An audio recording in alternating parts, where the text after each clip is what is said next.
Inside its headquarters at New Delhi, these young officers of the Indian Army spend anxious, thoughtful moments. Today, the best among them will be handpicked for an assignment that's both difficult and delicate. As peacekeepers for the United Nations, this team will add another glorious chapter to India's commitment towards UN peacekeeping initiatives around the world.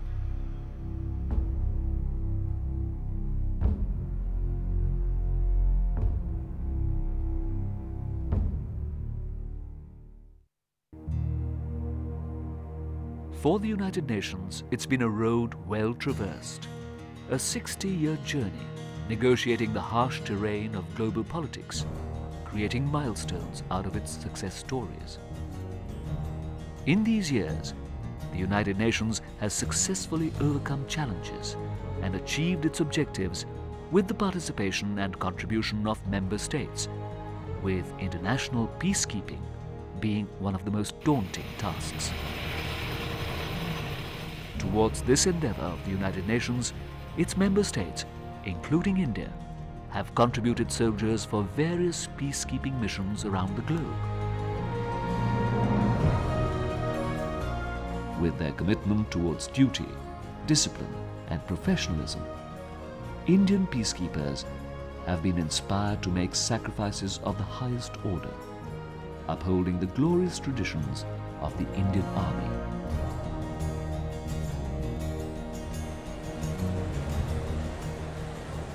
After more than 5 decades of a committed relationship with the United Nations, peacekeeping has become an important aspect of India's national and military heritage.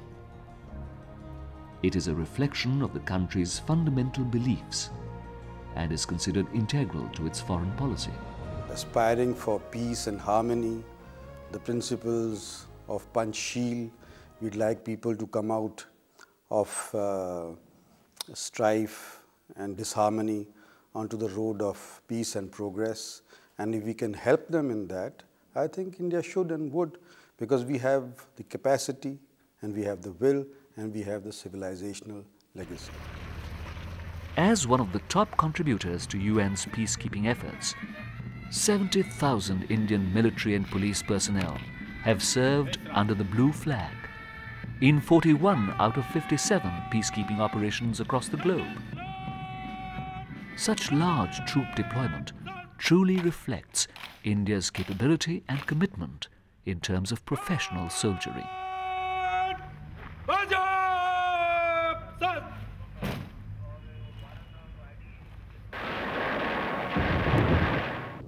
March 1951. It was the Korean conflict that marked the fateful beginning between India and UN peacekeeping.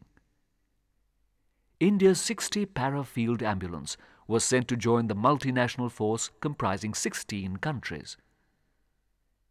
Incidentally, 60 para-field ambulance was the only medical unit qualified to take part in an airborne mission alongside 4,000 American paratroopers. In the course of the conflict, the team treated hundreds of casualties and performed several life-saving surgeries. Subsequently, to resolve the issue of captured prisoners of war, the United Nations set up a Neutral Nations Repatriation Commission, NNRC, in Korea, with members from Poland, Czechoslovakia, Sweden and Switzerland. Lieutenant General K.S. Thimayya of the Indian Army was appointed chairman of the NNRC. A custodian force was also provided by India under the able leadership of Major General S.P.P. Thorat.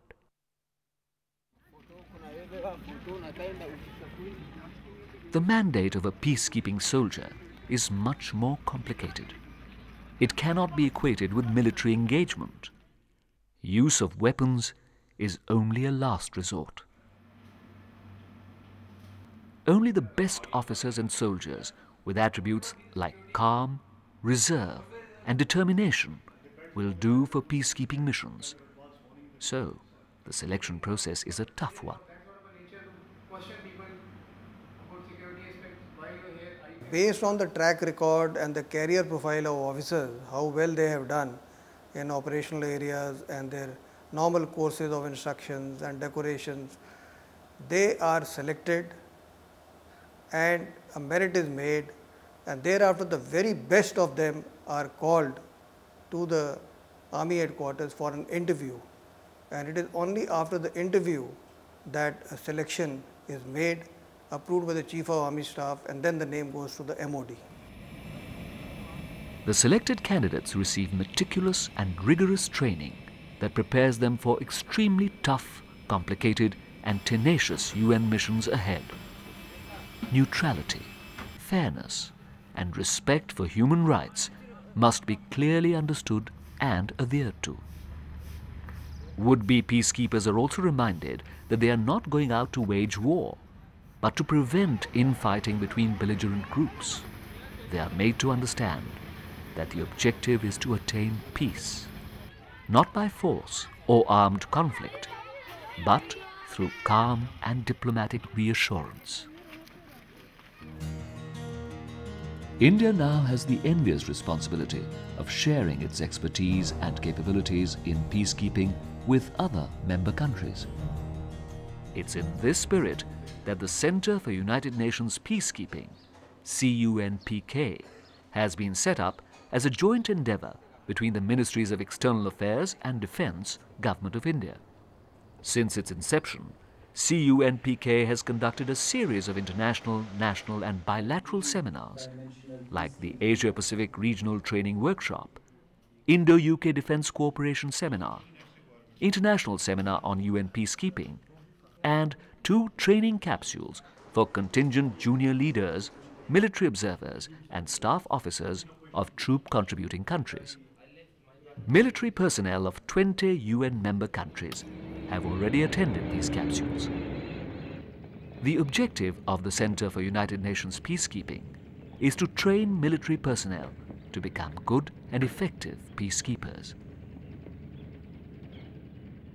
The United Services Institute, and to witness firsthand your remarkable work on behalf of the United Nations peacekeeping around the world.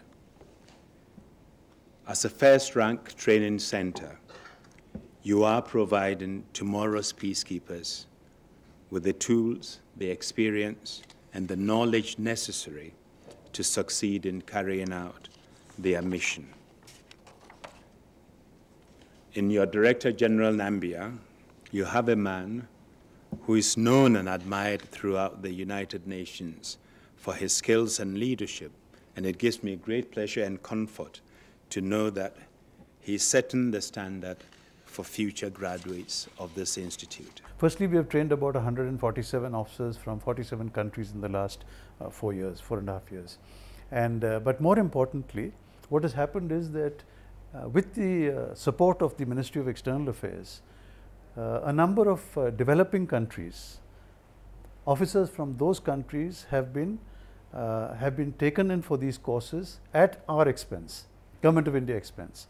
You know, the Ministry of External Affairs has covered the cost of their air travel from their home country to this place and back. The cost of training, the cost of stay, the cost of meals has all been covered by the Ministry of External Affairs, which I think is a great contribution to the to UN peacekeeping as a whole. Peacekeeping had not originally been envisaged as a role of the United Nations, and so was not included in the UN Charter. Rather, it emerged as a pragmatic response to emerging global situations. Traditionally, peacekeeping operations have involved the deployment of military personnel from a number of countries under UN command. Over time, UN peacekeeping evolved to meet the unique demands of sharply different conflicts in an ever-changing political landscape. This has meant that a growing number of peacekeeping missions now fit into a new category, characterized by complex operations composed of military, civilian police and other personnel. India has always responded professionally and rapidly to the changing demands of UN peacekeeping. One such need arose in Kosovo when, in 1999, the United Nations formed an interim administration. India was there to vigorously contribute and further the purpose of the United Nations. Along with 6 other countries, India set up the Special Police Unit to deal with any untoward incident and curb further unrest. The Indian Special Police Unit comprised select personnel drawn from the elite Rapid Action Force, popularly known as RAF in India. These men of the Rapid Action Force were screened, selected and specially trained prior to their departure for Kosovo. When deployed as the Indian Special Police Unit in Kosovo, the RAF performed in an absolutely objective and non-partisan manner, successfully keeping the situation under control and maintaining the fragile peace. India's contribution is very important in the mission on a number of fronts. We have police, including SPU, which is our sort of quick reaction police in case there's civil disorder, in other words, sort of the gendarme type of police. This is a very, very important capacity for UNMIC because we have actual police responsibilities, public order responsibilities in Kosovo in terms of the UN mandate that we have under our resolution. And these SPUs, of which India has been a contributor for a long time now, are really our response force and our capacity to control unrest should a normal police incident develop into something a little worse. So the SPUs are key. India is key in that contribution, and we're really very grateful for it. It's typical of the contributions India is making a lot of peacekeeping missions. Since inception, India's civilian police personnel and civil service officers have been contributing a great deal to the peace mission in Kosovo. Civilian police officers with the best track record are called from across India and, through a common test, selected for UN peacekeeping missions.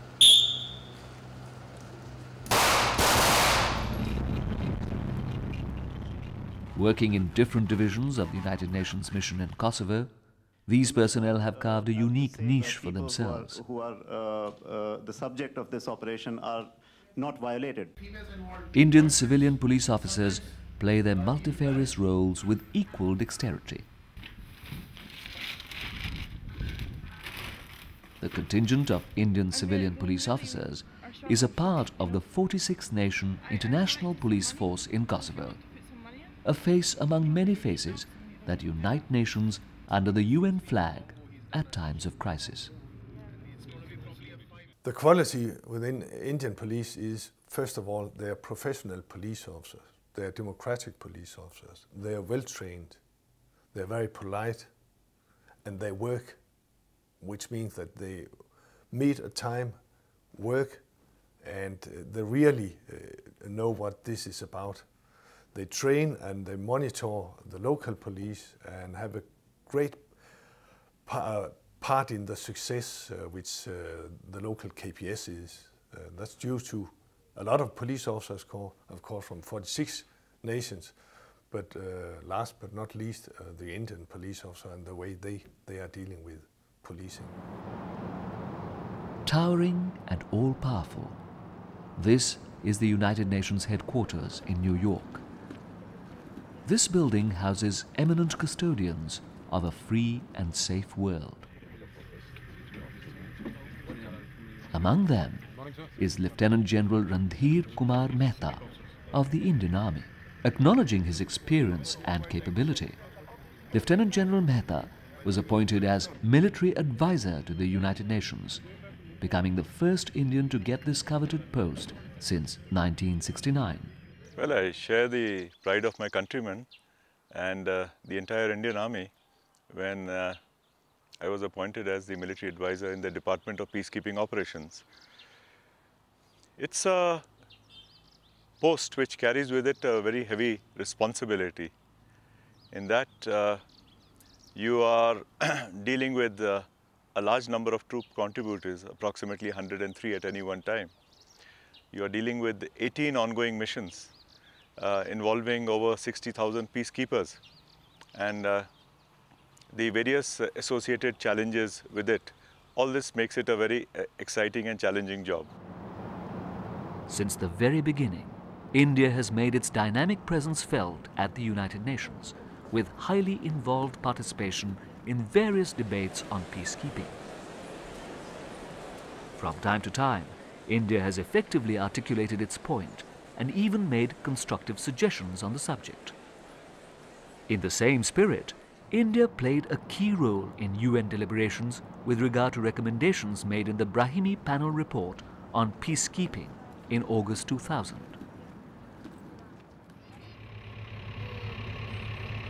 Indian troops have taken part in some of the most difficult operations in hostile territory, yet managed to win universal acclaim with their professional excellence and significant contributions towards world peace and stability. Indian peacekeepers have also participated and successfully performed their duties in some of the most daunting operations in countries like Cambodia, Lebanon, Sudan, Somalia, Sierra Leone, and Congo. This is only an illustrative and not an exhaustive list.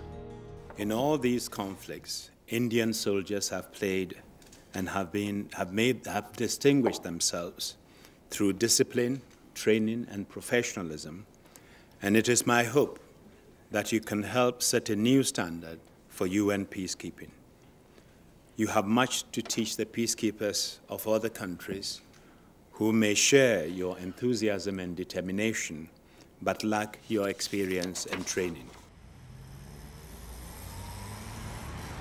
No matter where they go, Indian peacekeepers have been complimented for their tenacity of purpose and their ability to curb the style of adversaries. However, it was in Congo that, for the first time, circumstances embroiled a UN peacekeeping mission in a chaotic internal situation of extreme complexity. It was also the first time that the UN intervened to prevent intra-country strife instead of inter-country warfare, and thus the concept of UN peace enforcement took shape.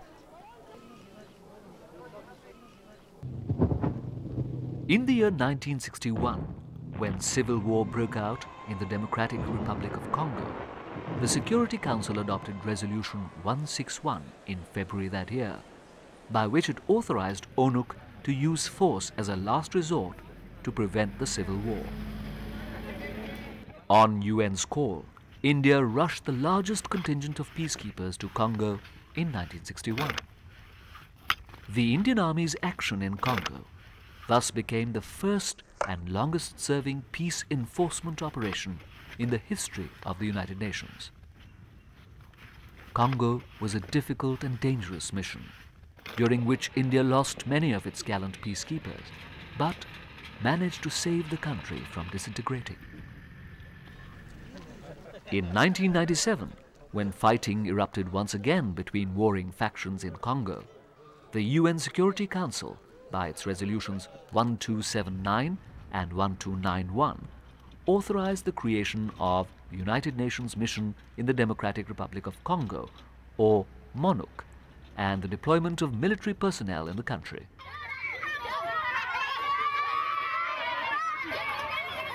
Indian peacekeepers were back again in the country after a gap of some 35 years, with a sense of déjà vu. With the second largest troop presence in the country, Indian soldiers and military observers formed a large part of MONUC. Not only that, since 1999, India has been regularly sending army officers to the Democratic Republic of Congo on individual missions as military observers.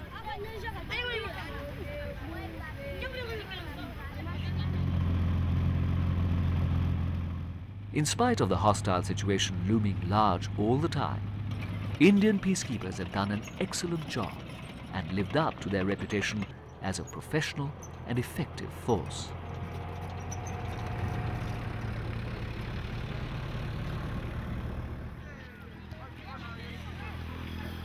In 2003, India also sent an aviation contingent to the Democratic Republic of Congo.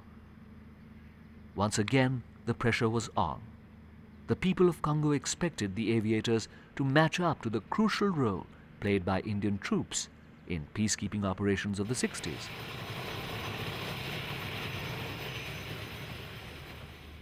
Today, the Indian aviation contingent is the biggest support and lifeline of UN peacekeeping and peace enforcement operations in the Congo.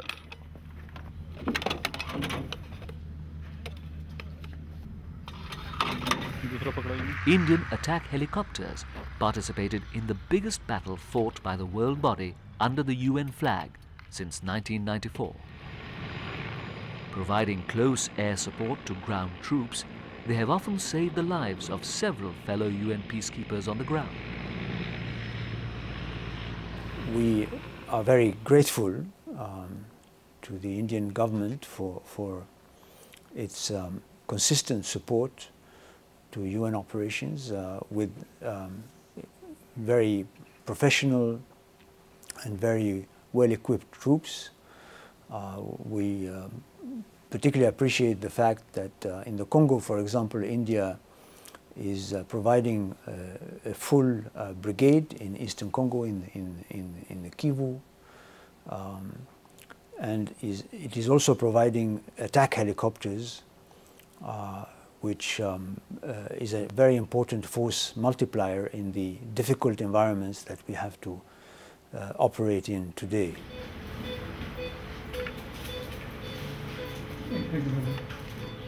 He's one of the casualties because of the gunshot fire, with crossfire between armed civilian Congolese and unarmed people. So they fired at him and he came in the crossfire. Peacekeeping is never easy.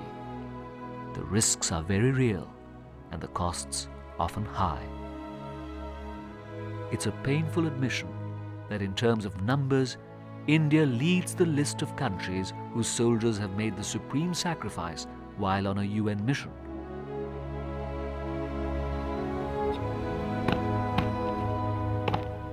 These coffins are among the dreadful mementos that a strife-torn world occasionally sends back to India.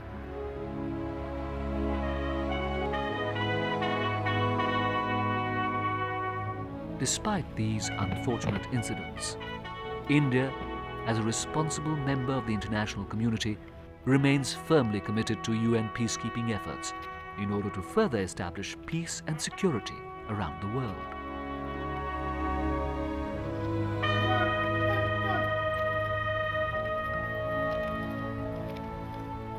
We want to thank the government of India for its support and of course for the sacrifices it has made. Over 100 Indian soldiers and police officers have paid with their lives while participating in our operations, and we are very grateful for that sacrifice made by Indian personnel in the pursuit of the cause of peace.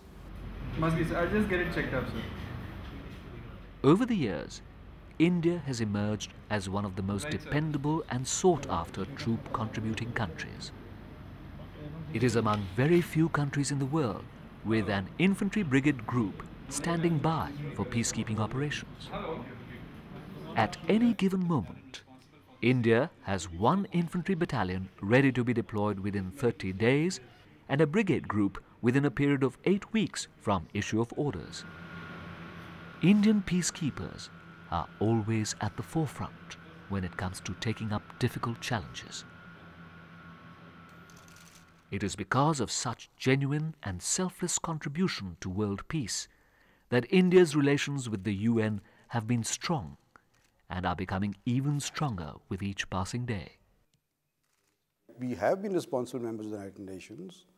We'll continue to be so.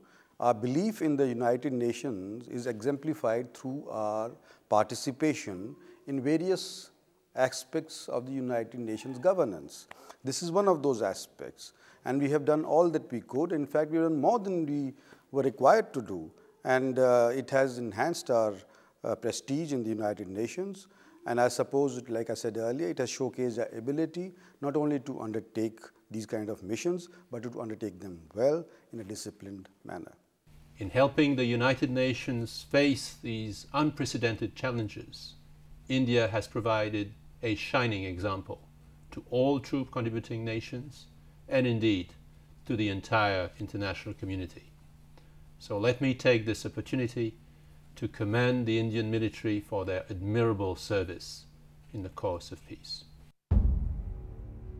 Back at the Indian Army headquarters, another set of officers wait patiently for their turn to be interviewed. It's an ongoing process, as even more missions may be on the horizon. In its undying wish to have a peaceful and trouble-free world, India is proud to remain sensitive and responsive to the needs of world peace. It is always prepared to contribute selflessly and generously to UN peace initiatives in order to make the world a better and safer place in times to come.